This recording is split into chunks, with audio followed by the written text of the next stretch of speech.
The ballroom glittered with elegance, chandeliers casting golden light over champagne flutes and polished marble floors. It was a night for celebration, not tension. The Winters family, founders of a vast conglomerate in pharmaceuticals and tech, were hosting a black tie gala to honor their late patriarch, and to announce a historic merger with Phoenix Holdings, a rising powerhouse in clean energy, run by a man making waves on the cover of Forbes, Darius Cole. Darius wasn't just a CEO. He was a phenomenon. At 38, he was one of the youngest black billionaires in the country. Phoenix Holdings was built from the ground up, starting in his college dorm and then exploding into one of the green energy industry's most disruptive forces. The $900 million merger with Winters Inc. would have made history. But history was about to take a turn. He arrived with quiet power. No entourage, just his mother, Cassandra Cole, elegantly dressed in a classic navy blue gown, her gray-streaked hair pinned up in a soft twist. Cassandra was the soul behind Phoenix Holdings. She had raised Darius alone, worked 3 jobs, and never let him forget who he was or where he came from. This night, Darius had insisted she be at his side, not as a guest, but as a symbol of everything the journey stood for. The Winters family smiled as Darius approached. James Winters, the current CEO, shook his hand with the same polished smile he used at shareholder meetings. His wife, Margaret Winters, extended a gloved hand as though greeting royalty. But the warmth was surface level, more for the cameras than the soul. "Mr. Cole," Margaret said smoothly, eyes flicking to Cassandra. "And this must be your assistant." Darius blinked. Cassandra's smile didn't fade, but her eyes dimmed slightly. "No," he replied evenly. "This is my mother, Cassandra Cole. She built Phoenix Holdings before I ever stepped into a boardroom." Margaret's lips tightened. "Oh, how admirable. I didn't know this was that kind of evening." Cassandra gently nodded, refusing to flinch. Darius looked past the awkwardness, but something in his chest began to tighten. They were ushered into the ballroom, passing tables filled with donors and CEOs. Many nodded politely at Darius, but the glances toward Cassandra were different, measuring, dismissive. Whispers followed them like shadows. They took their place at the Winters family's VIP table. Wine was poured, speeches began, and laughter danced from corner to corner, except near Cassandra. People ignored her presence entirely. At one point, a man leaned across her to toast Darius without acknowledging her at all. Another guest asked if she was the help, when she politely asked for directions to the restroom. Darius clenched his jaw each time but said nothing. Not yet. It was during dinner that everything spiraled. A waiter approached the table, gently asking Cassandra to move her chair slightly so a tray could pass through. Before she could react, Margaret Winters spoke sharply. "Honestly, it would be easier if she were seated with the staff. These galas can be a lot for certain people." The table fell silent. Cassandra blinked, her fork pausing midair. Darius leaned forward slowly. "Excuse me." Margaret gave a brittle laugh. "I meant no offense. I just thought, well, she seems uncomfortable. It's all very formal." Cassandra set her napkin down. "You mean because I don't wear diamonds the size of marbles or talk about polo?" James Winters jumped in, trying to smooth things over. "Let's not do this here, Margaret, come on." But the words were out, and the damage was done. A few nearby guests had overheard. Phones were beginning to lift, quiet videos being taken from behind glasses and floral centerpieces. Cassandra stood with grace, though her hands trembled slightly. "Darius," she said gently. "I'm going to wait by the car." He stood with her. "No, you're not." She looked up at him, years of dignity in her gaze. "You have a deal to sign. Don't let them get to you." But he already had. Cassandra turned and walked out, heels echoing against the marble. Darius turned back to the table and looked directly at Margaret. "That woman," he said, voice low and calm, "raised me in a neighborhood where gunshots were more common than graduation caps. She scrubbed motel bathrooms while studying at night so I could go to a school that didn't even know how to pronounce my name. She taught me how to read spreadsheets before I could ride a bike. She's the reason this merger even exists." Margaret flushed but said nothing. James reached for his water. "Darius, I assure you. We're done," Darius said, straightening his jacket. "Phoenix Holdings will not be merging with Winters Inc." "You're joking," James said, stunned. No, I don't do business with people who look down on the people who built me. That's the thing about legacy.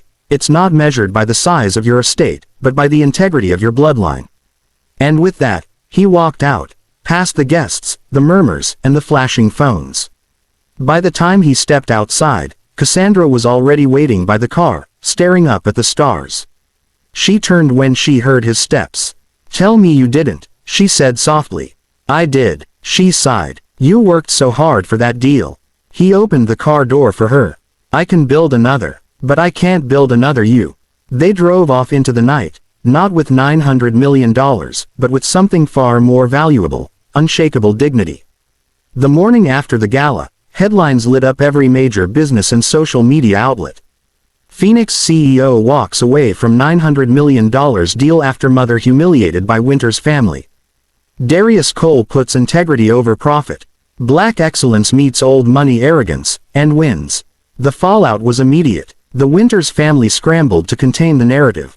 Their PR team worked overtime, trying to spin the story as a misunderstanding. They issued a carefully worded statement. "We regret any miscommunication or discomfort that may have occurred during our recent event. We have the utmost respect for Mr. Cole and his family," but the internet wasn't buying it. Clips from the gala, especially the moment where Margaret Winters made her offhanded remark, were all over TikTok, Twitter, and YouTube. Users stitched the footage with commentary about classism, racism, and generational wealth entitlement. Hashtags like #RespectBlackMothers, #DariusDidRight, and #PhoenixRising were trending globally. Meanwhile, Darius and his mother had gone quiet. They returned to their home in San Francisco, a modern yet understated estate nestled in the hills. Cassandra spent the morning tending to her garden, while Darius sat on the back patio, staring at the skyline with a cup of black coffee in hand. "Everyone's calling," his assistant Mila said over the phone. CNBC, Bloomberg, The Times, even Oprah Daily. "They want interviews." "I'm not doing interviews," Darius said flatly. "Let the work speak." "They're also asking if Phoenix is still looking for a merger partner." "We are," he replied. "But not with parasites." He hung up and walked into the kitchen where Cassandra was preparing breakfast.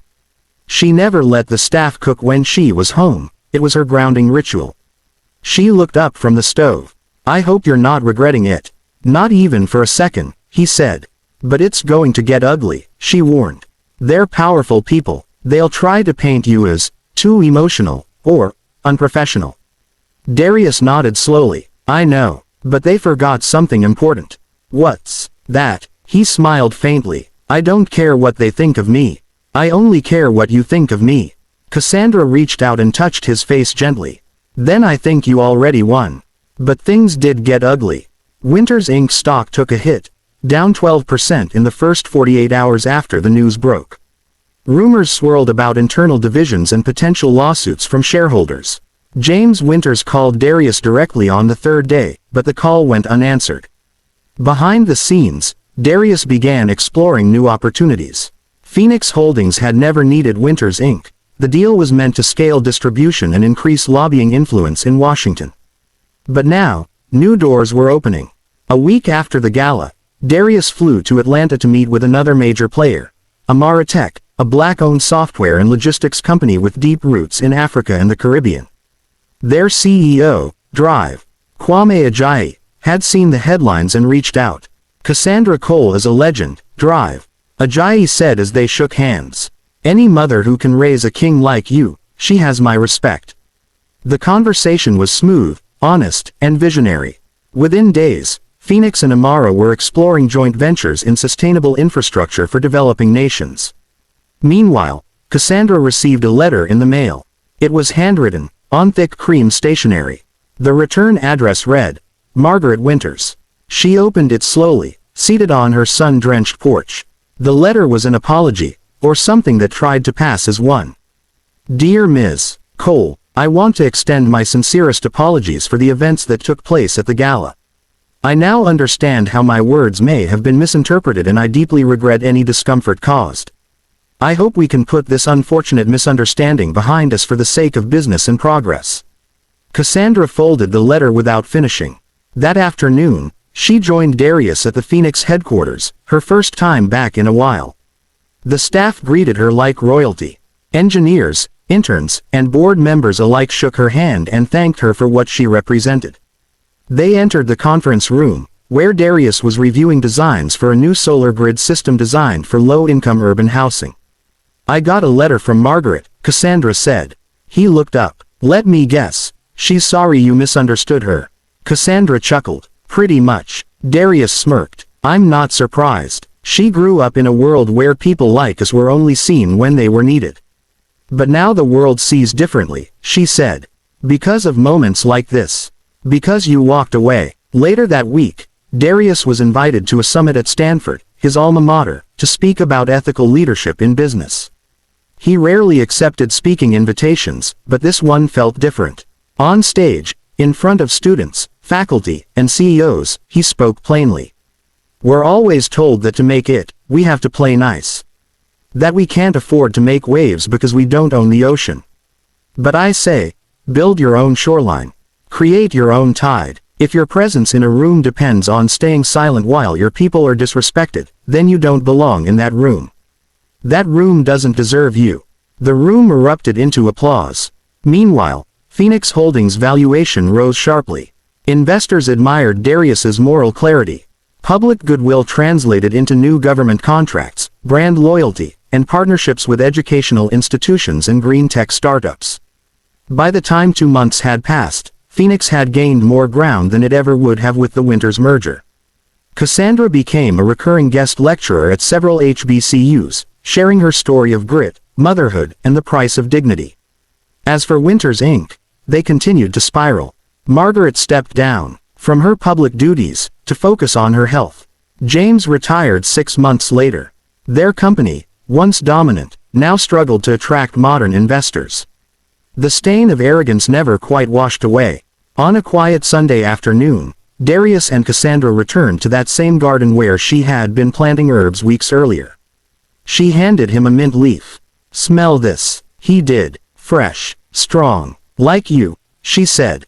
He smiled. "Like us." And for the first time since that gala, they laughed, not out of relief, not out of defiance, but because they knew.